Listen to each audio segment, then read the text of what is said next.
واسطے ملیں تو یہ کوئی مشکل کام ہے، لیکن کچھ لوگوں کو اس کی بھی توفیق نہیں ہوتی ہے.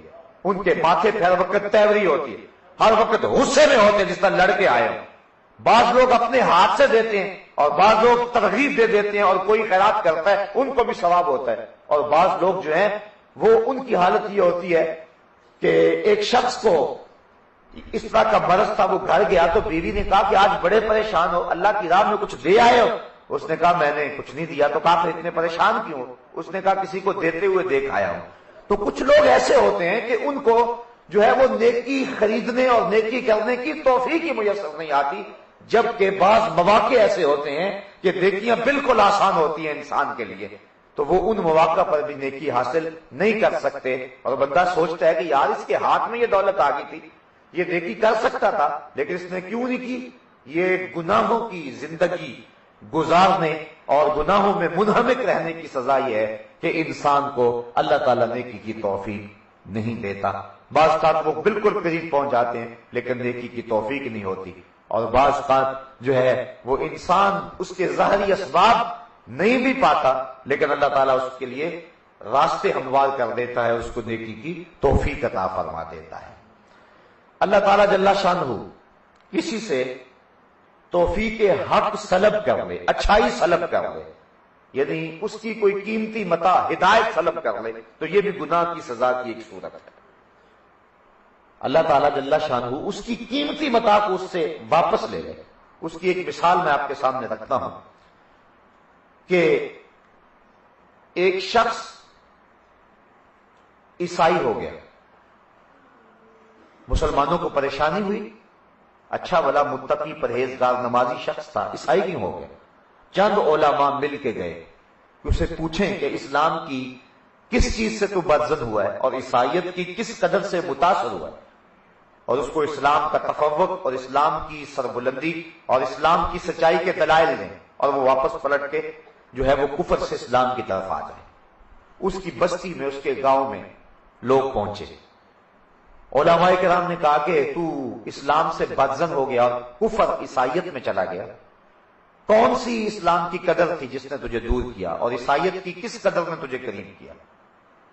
تو وہ کہنے لگا اصل ہوا اس طرح کہ ایک دن سردیوں کے موسم میں وضو کر کے نماز کی تیاری میں بیٹھا تھا، ادھر اقامت ہو گئی، ادھر میرا وضو جاتا رہا. پہلے بڑی مشکل سے وضو کیا تھا تو میں دوبارہ وضو کرنے کو شاق سمجھا اور میں مصلی پہ کھڑا ہو گیا، لیکن میں ڈرتا رہا کہ اللہ کے قہر کی کوئی بجلی میرے اوپر نازل نہ ہو جائے کہ میں مصلی رسول کی توہین کر رہا ہوں. لیکن سلام پھر گیا، میرے اوپر کوئی قہر و غضب کی بجلی نازل نہیں ہوئی. تو میں نے سلام پھیرا، گھر آیا، پھر میں نے سوچا کہ اسلام تو سچا دین ہی نہیں ہے، اگر اسلام سچا دین ہوتا تو میرے اوپر کوئی قہر نازل ہوتا. تو میں نے اسلام چھوڑ دیا اور عیسائیت کو قبول کر لیا. علماء کہنے لگے تو کہتا ہے کہ میرے اوپر کوئی قہر نازل نہیں ہوا، اس سے بڑا قہر کیا ہو سکتا ہے؟ اس نے اپنا دین چھین لیا تجھ سے. تو کہتا ہے کہ مجھے ہوا کچھ نہیں، اس نے اسلام ہی چھین لیا تجھ سے، حق واپس لے لیا اور حق سلب کر لیا. تو بعض اوقات انسان سمجھتا مجھے کچھ بھی نہیں ہوا، میں نے ڈاکے ڈالے مجھے کچھ بھی نہیں ہوا، میں نے چوریاں کی مجھے کچھ بھی نہیں ہوا، میں نے لوگوں کا خون نچوڑا ہے مجھے کچھ بھی نہیں ہوا، میں نے غریبوں پہ ظلم کیا ہے مجھے کچھ بھی نہیں ہوا، میں اسی طرح منتخب ہوتا ہوں، میں اسی طرح جو ہے وہ عزت کا تاج پہنے ہوئے ہوں، لوگ مجھے سلام کرتے ہیں، عزت کی مسند پہ بٹھاتے ہیں، معاشرے میں میری پہچان ہے، میری شہرت ہے، میں ظلم اور جبر کرتا ہوں، مجھے کچھ بھی نہیں ہوا. بعض اوقات وہ ڈھیل کو جو اللہ کی طرف سے ہوتی ہے اس کو اللہ کی خوشنودی سمجھ لیتا ہے، اور بعض اوقات جو ہے وہ اللہ تعالیٰ جل شانہ اس سے جو حق سلب کر دیتا ہے، اچھائی کرنا اس سے جو ہے وہ سلب کر لیتا ہے. وہ جس منصب عہدے پہ پہنچا وہ چاہتا تھا، اور چاہتا تو وہ لوگوں کو عدل دے سکتا تھا، لوگوں کو انصاف دے سکتا تھا، معاشرے میں امن قائم کر سکتا تھا، اچھائیوں کو فروغ دے سکتا تھا، لیکن وہاں پہنچ کر بھی اس کو اس کی توفیق نہ ہوئی، اور وہ سمجھتا ہے کہ میں گناہ پہ گناہ کیے مجھے کچھ بھی نہیں ہوا. میاں اس سے بڑی تیری بدبختی کیا ہے کہ اللہ تجھے اچھائی کرنے کی توفیق ہی نہیں دے رہا ہے. تو یہ گناہ کا وبال ہے اور یہ گناہ کی سزا ہے. گناہ کی من جملہ سزاؤں میں سے ایک سزا یہ ہے کہ انسان کو ضعف حافظہ کا مرض پیدا ہو جاتا ہے، اس کا حافظہ کمزور ہو جاتا ہے اور علم چھن جاتا ہے۔ حضرت امام شافعی علیہ رحمہ آپ فرماتے ہیں کہ میں حضرت امام وکیع بن جراح الکوفی کے پاس گیا اور میں نے ان سے کہا کہ میرا حافظہ کچھ کمزور ہے، تو میرے لیے کوئی علاج تجویز کیجیے۔ امام شافعی بہت بڑے شاعر ہیں، انہوں نے اس واقعہ کو اور اس بات کو جو ہے وہ ایک شعر میں بیان کیا۔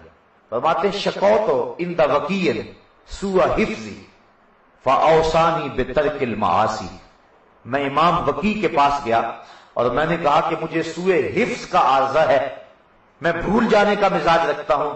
تو حضرت امام وکیع فرمانے لگے گناہ کرنے چھوڑ دو، اللہ حافظہ مضبوط کر دے گا۔ اب ظاہر ہے حضرت امام شافعی چوریاں تو نہیں کیا کرتے تھے، امام شافعی ڈاکے تو نہیں مارا کرتے تھے، لیکن پھر بھی ان لوگوں سے خلاف اولا کوئی کام سرزد ہو جائے تو اس پر بھی ان کو پکڑ ہو جاتی ہے۔ اس لیے حضرت امام وکیع نے امام شافعی سے کہا فاوصانی بترک المعاصی، کہتے مجھے حضرت وکیع نے وصیت کی کہ گناہ چھوڑ دو، اللہ تمہارے حافظے کو مضبوط کر دے گا۔ ہمیں بڑی اچھی طرح یاد ہے، ہم ابھی طالب علم تھے اور استادوں کے سامنے زانو تلمس ابھی طے کیے ہی تھے کہ آپ نے ہمیں یہ شعر سنایا، اور کثرت کے ساتھ ہمارے استاذ المکرم ہمیں فرمایا کرتے تھے کہ زیادہ رٹا لگانے سے، محنت کرنے سے بھی فائدے ہوتے ہیں، میں اس کا انکار نہیں کرتا، لیکن علم کا نور بیٹو تمہیں تب ملے گا جب تمہیں تقوی کا نور نصیب ہوگا۔ جو طالب علم جتنا نیک اور متقی ہوگا، علم میں اتنا ہی اس کو نور نصیب ہوگا۔ تو جو شخص گناہوں کی دلدل میں پھنس جاتا ہے اس کو جو سزائیں ملتی ہیں ان میں سے ایک سزا یہ ہے کہ اس کا حافظہ کمزور ہو جاتا ہے۔ ایک بزرگ کہتے ہیں کہ میں نے کسی شخص کے ساتھ جو ہے وہ کوئی زیادتی کی، اس کو گالی دی یا کوئی ایسی بات کی، تو فرمایا اس وقت تو مجھے کچھ نہ ہوا، لیکن 40 سال گزرنے کے بعد مجھے پورا قرآن یاد تھا، سارا بھول گیا۔ تو بظاہر انسان کہتا ہے کہ اس سے کیا ہوگا، لیکن یہ گناہ کا وبال ہے کہ انسان کے علم کا نور چھن جاتا ہے اور اس کا حافظہ کمزور ہو جاتا ہے۔ گناہ کے اثرات جو انسان کو پڑتے ہیں اس سے ایک اثر یہ بھی ہے کہ عمر میں بے برکتی پیدا ہو جاتی ہے اور رزق میں بھی بے برکتی پیدا ہو جاتی ہے۔ امام احمد بن حنبل نے اور ابن ماجہ نے اپنی اپنی اسناد کے ساتھ اس روایت کو نقل کیا ہے کہ حضور نے ارشاد فرمایا کہ انسان جب گناہ کرتا ہے تو اس کے رزق کی برکت اٹھا لی جاتی ہے، وہ رزق سے محروم کر دیا جاتا ہے، اور اسی طرح انسان جب گناہوں کی دلدل میں پھنس جاتا ہے تو اس کی عمر کی برکت اٹھا لی جاتی ہے، اور جب وہ نیکیاں کرنے لگ جاتا ہے اللہ اس کی عمر میں برکتیں ڈال دیتا ہے۔ گناہ کے اثرات بد میں سے ایک اثر یہ بھی ہے کہ آدمی کا حیا اور آدمی کی غیرت ختم ہو جاتی ہے، اور یہ بہت قیمتی اثاثہ ہے کسی شخص کا۔ میں نے کل بھی روایت آپ کے سامنے رکھی تھی کہ حضور تشریف لے جا رہے تھے، کوئی شخص اپنے بھائی کو حیا کے بارے میں تبلیغ کر رہا تھا، حضور نے دیکھ کر کے فرمایا داہو فإن الحیاء من الایمان، فرمایا چھوڑ دے اسے، حیا تو ایمان کا حصہ ہے، ایمان ہوگا تو حیا لازمی ہوگا، یہ ہو نہیں سکتا کہ بندہ مومن ہو اور حیا دار نہ ہو، جب مومن ہوگا تو آنکھوں میں بھی حیا ہوگا، دل میں بھی حیا ہوگا، اور اگر مومن نہیں ہوگا تو آنکھوں کا حیا بھی لٹ جائے گا اور دل کا حیا بھی باقی نہ رہے گا۔ تو گناہوں کی دلدل میں جب بندہ پھنستا ہے تو اس کو جو نقصان ہوتے ہیں وہ نقصان یہ ہیں کہ اس سے حیا کی دولت جو ہے وہ لٹ جاتی ہے۔ آج ہر بندہ کہتا ہے کہ میری اولاد جو ہے وہ میرا حیا نہیں کرتی، اس کو شرم نہیں رہی، اس کی آنکھوں میں غیرت نہیں رہی، شاید کسی نے تعویذ ڈال دیے، کسی نے تعویذ گھول کے پلا دیے جس کی وجہ سے ہمارے گھر کے اندر یہ دولت نہیں رہی، اولاد میرا کہا ہی نہیں مانتی ہے۔ تو میں کہتا ہوں کہ اپنی اولاد کو نیکی کے راستے پہ ڈالو۔ حضور نے فرمایا تھا 7 سال کی اولاد ہو انگلی پکڑ کے مسجد کا راستہ دکھاؤ، 10 سال کی ہو جائے نماز نہیں پڑھتی تو مار کے پڑھاؤ۔ علموا اولادکم 3 خصال، اپنی اولاد کو 3 چیزیں ضرور سکھاؤ، حب نبیکم وحب اہل بیتہ وتلاوت القرآن، ایک تو اپنے نبی کا پیار سکھاؤ اور ایک اہل بیت رسول کا پیار سکھاؤ، اور تیسرا فرمایا قرآن کی تلاوت سکھا دو. جب تم اپنی اولاد کو یہ نور دو گے اور وہ نیکی کے راستے پہ چلے گی، کبھی شکایت نہیں ہو سکتی ماں باپ کو کہ میری اولاد میرا کہاں نہیں مانتی. میں نے ایک شخص کو کہا جو اپنی اولاد کا رونا رو رہا تھا، میں نے کہا تو رسول اللہ کا کہاں مانا تھا کہ آج تیری اولاد تیرا کہاں مانے؟ حضور نے کہا تھا 7 سال کی ہو جائے تو انگلی پکڑ کے مسجد کا راستہ دکھانا. تو نے اپنی اولاد کو مسجد کا راستہ دکھایا تھا؟ تو نے اپنی اولاد کو نیکی کی ترغیب دی تھی؟ آج تو ماں باپ رکاوٹ بنتے نیکی کے راستے کے اندر. اگر کوئی بچہ دین کی راہ پہ چلنے لگ جائے، ماں باپ کہتا تو مسیحی ہو گیا. کوئی بچہ حضور کی سنت کو چہرے پہ سجانے لگ جائے، وہ کہتا بھی تیری عمر ہی نہیں داڑھی کی. میں کہتا ہوں اگر عمر نہیں تھی تو داڑھی آئی نہیں تھی. داڑھی آئی اسی وقت ہے جب عمر ہوئی ہے. تو یہ عجیب فلسفے بگاڑنے لگتے ہیں. ماں کہتے پتر ابھی میں تیری شادی کرنی ہے. تو یہ عجیب ہم خود روکتے ہیں، اور پھر کچھ ہم محنت کرتے ہیں، پھر کچھ معاشرہ کھینچ کے لے جاتا ہے، پھر وہی بچہ ماں باپ کے بھی پھر قابو میں نہیں آتا. اگر پہلے دن آپ نے اپنی اولاد کو حضور کی چوکھٹ پہ اور اپنے رب کی دہلیز کھڑا کیا ہوتا تو اسی مصطفیٰ جان رحمت نے فرمایا ہے رضا اللہ فی رضا الوالد وسخط اللہ فی سخط الوالد. اللہ کی رضا والدین کی رضا میں اور اللہ کی ناراضگی والدین کی ناراضگی میں. ہو ہی نہیں سکتا تھا کہ وہ اولاد آپ کے سامنے اونچی آنکھ بھی کر جاتی اگر تم نے رسول کریم کا حیا سکھایا ہوتا. تو آج ہمارا مسئلہ یہ طویز طبوز کوئی نہیں ہے، نہ کسی نے گول کے پلائے ہیں اور نہ ہی کسی نے کانٹے جو ہے ہماری دیواروں میں کبوئے ہوئے ہیں، بلکہ ہم نے خود ہی اپنا آپ برباد کیا ہے اور اپنی اولاد کو حق کی راہوں کا مسافر نہیں بنایا ہے. تو جب کوئی شخص گناہ کی زندگی گزارتا ہے تو یہ سزا اسے پہنچتی ہے کہ اس کی آنکھوں اور دل کا حیا لٹ جاتا ہے. اللہ اکبر. گناہ کے اثرات بد میں سے ایک اثر یہ بھی ہے کہ جو گناہ کرنے والا ہے اس کے چہرے کی رونق ختم ہو جاتی. اللہ تعالیٰ جل شانہ نے مومن کو بصیرت کا نور عطا فرمایا ہے اور اس نور سے مومن دیکھتا ہے، اور اسی طرح اس کے چہرے کی ایک چمک ہے، چاہے اس کی رنگت سیاہی مائل کیوں نہ ہو، لیکن جو نیکوکار کا چہرہ ہے وہ بھی پہچانا جاتا ہے اور بدکار کا چہرہ بھی پہچانا جاتا ہے.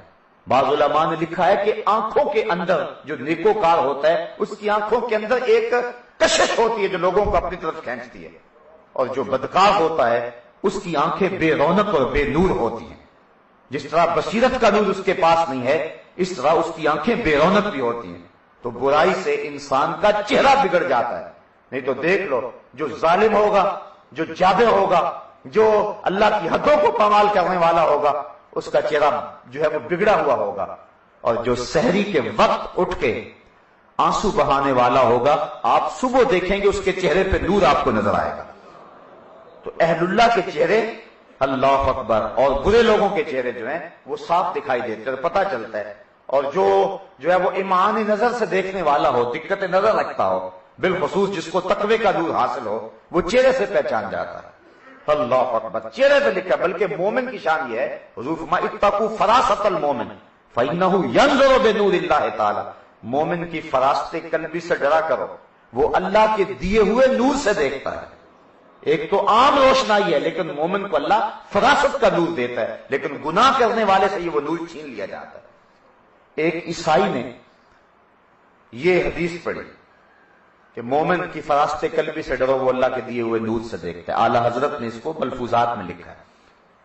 اس نے زنار پہنی، اوپر عبا پہنی، اور اس سر کے اوپر امامہ باندھا اور مسلمانوں والی شکل بنائی، اور اس دور کے بہت بڑے ولی کے پاس گیا. کہا مومن کی فراست قلبی سے ڈرو، وہ اللہ کے دیے ہوئے نور سے دیکھتا ہے. حضرت بتائیے اس کا مفہوم کیا ہے؟ وہ بزرگ فرمانے لگے اس کی یہ تشریح ہے، اس کی یہ تشریح ہے. وہ عیسائی نصرانی دل ہی دل میں ہنسنے لگا. اگر حدیث سچی ہوتی یا یہ اللہ کا ولی ہوتا تو بتاتا نا میرے اندر کیا ہے. تو پھر دوسرے کے پاس گیا، اس نے بھی کوئی تشریح بیان کی. تیسرے کے پاس گیا، اس نے بھی کوئی تشریح بیان کی. 69 اولیاء کے پاس گیا، سب نے یہی تشریح بیان کی. کوئی ادھر کی ادھر، کوئی اس کی کوئی تشریح، کوئی فنی اس کی تشریح بیان کی. حضرت جنید بغدادی کا دربار لگا ہوا تھا، جا کے بیٹھ گیا. واز ختم ہوا. فرمایا کسی نے کوئی پوچھنا ہو تو آگے آ جائے. اسی نے پوچھنا تھا، قریب ہو گیا،